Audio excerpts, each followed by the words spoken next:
Okay, just a quick tutorial here on preparing Mailchimp campaigns. So this is basically your landing page here when you log into Mailchimp. Obviously, when you click on the Campaigns tab up here, it'll take you to the list of all of our active campaigns.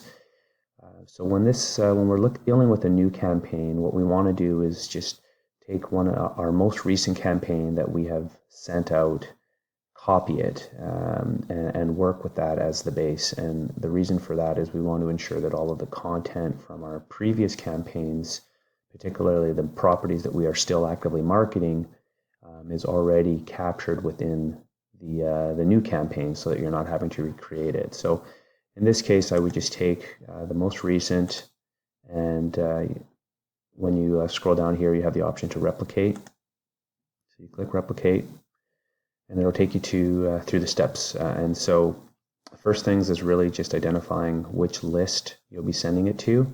And you'll always want to ensure that you're sending it to the most recent list appearing. And it'll be my responsibility to make sure that this is continually updated. So in this case, we're picking the most recent list with 465 applicants. You press next. I'll take you to the next page. And here's an important sort of first step in ensuring that we are accurately describing the property, because this information is what will be communicated out to our buyers list. So in this case, you'll just want to ensure that the name that we're using is basically a description of this particular campaign. So we're sending out a new off-market campaign, and then a description of the property. And typically we just copy. So we use the campaign name as the email subject. So this is the subject line that people will see when they receive this email. And the from information is basically, our dispositions representative. In this case, it's Jacqueline, sending it out as Talbridge Real Estate, brought to you by M360 Realty. And then, of course, having Jackie's email here, because if people reply, then Jackie will get notified. Other than that, on this page, the rest of this information should be checked by default, since you're copying the previous post. So the only other thing that needs to be updated every time is the auto post to Facebook description. And so all we want to do is ensure that we are copying our email subject and then pasting it here, so that when Mailchimp goes out, it will automatically post to our Facebook page, and it will have the correct description. So that's an important step. And it's posting on Josh Salta's personal page and the Talbridge Real Estate personal page. So from there, you press next.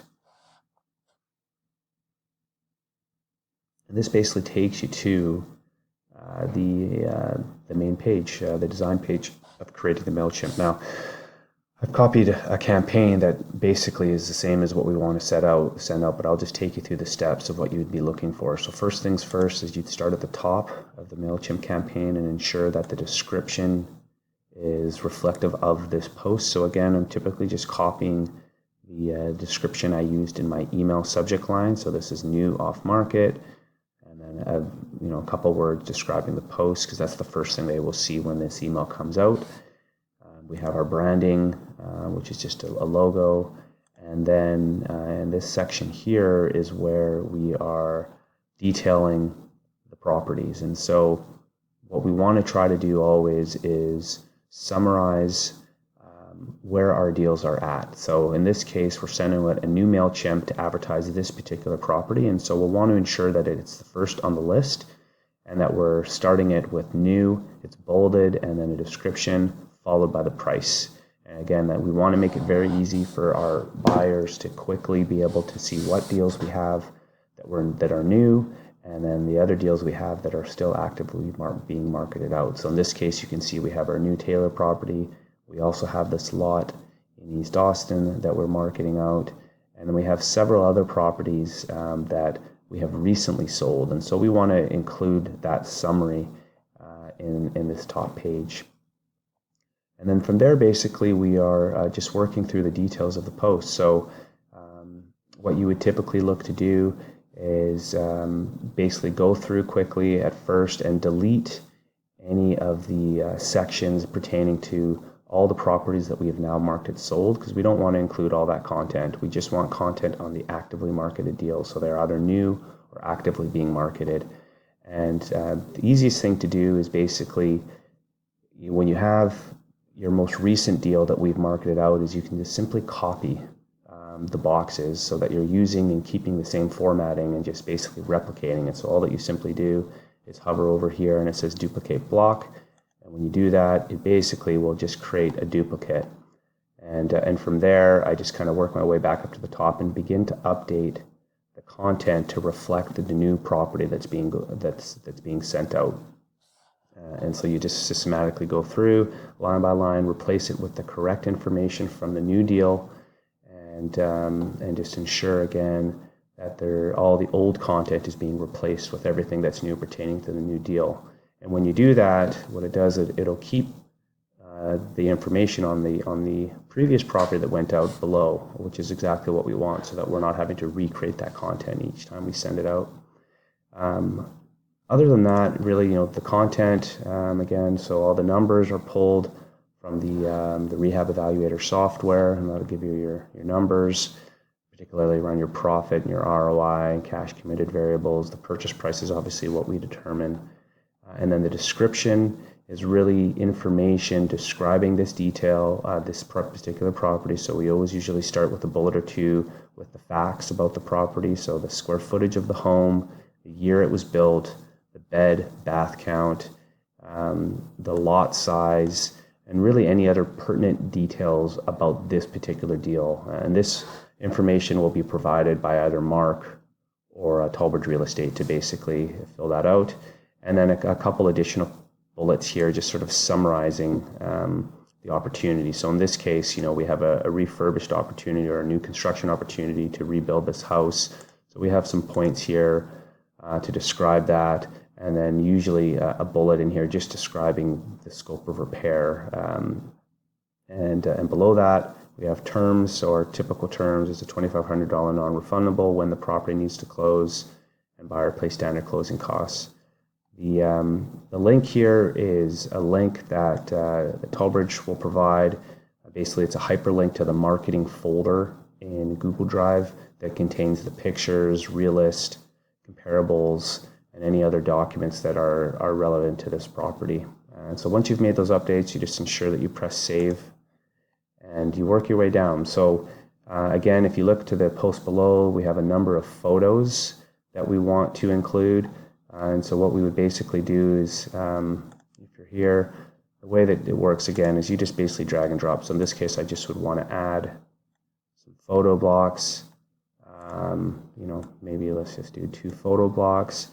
And you simply click on Browse to upload. It'll take you here, and you'll want to be uploading from Google Drive. So again, you'll have your Google Drive folder synced. So in this case, this is the particular property I'm looking at. I would go into the pictures folder. I pick, a couple photos of the exterior, a couple good photos of the interior to really give a good indication of this property to really help sell it. So in this case, I like this one because it's a front-on shot. Takes a few seconds to upload it because it's quite a large folder picture. Still doing its thing. Okay, great. And you'll see here once it uploads,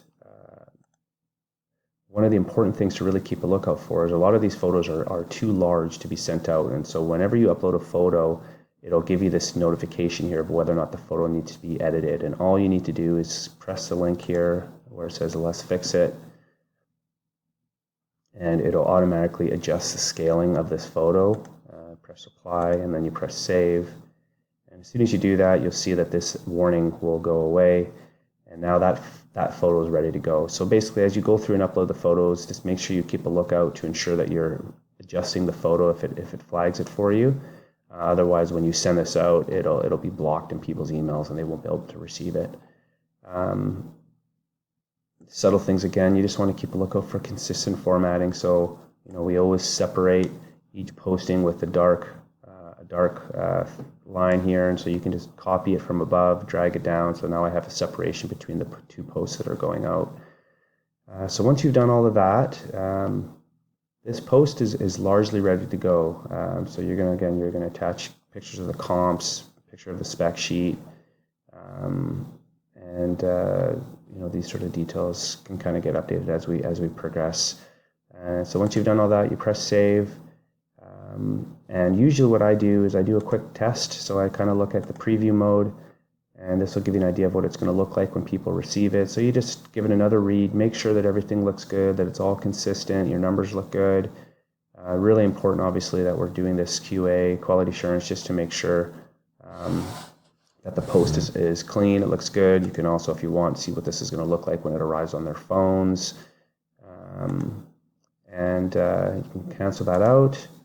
And basically, once you've done that, you press next. And again, some final things here. You don't really have to. Oh, there is one step. So on the next page here, what we need to do is when you go into this resolve, you can see here that this is a photo that's important because we want to make sure that this updates when we send it out. So you can see it has the correct name, but it's actually pulling a photo from the last property that went out.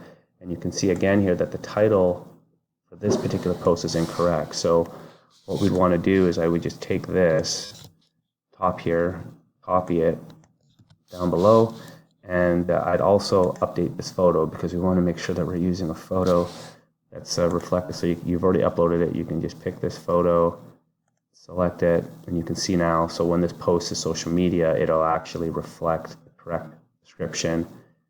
And press save.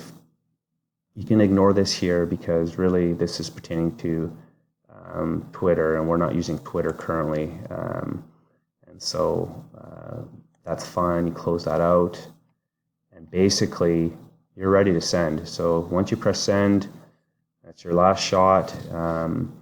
We can schedule Mailchimps to go out at a later point. Usually we just send them out when they're ready to go. But other than that, that's pretty much how we pull together our Mailchimp campaigns.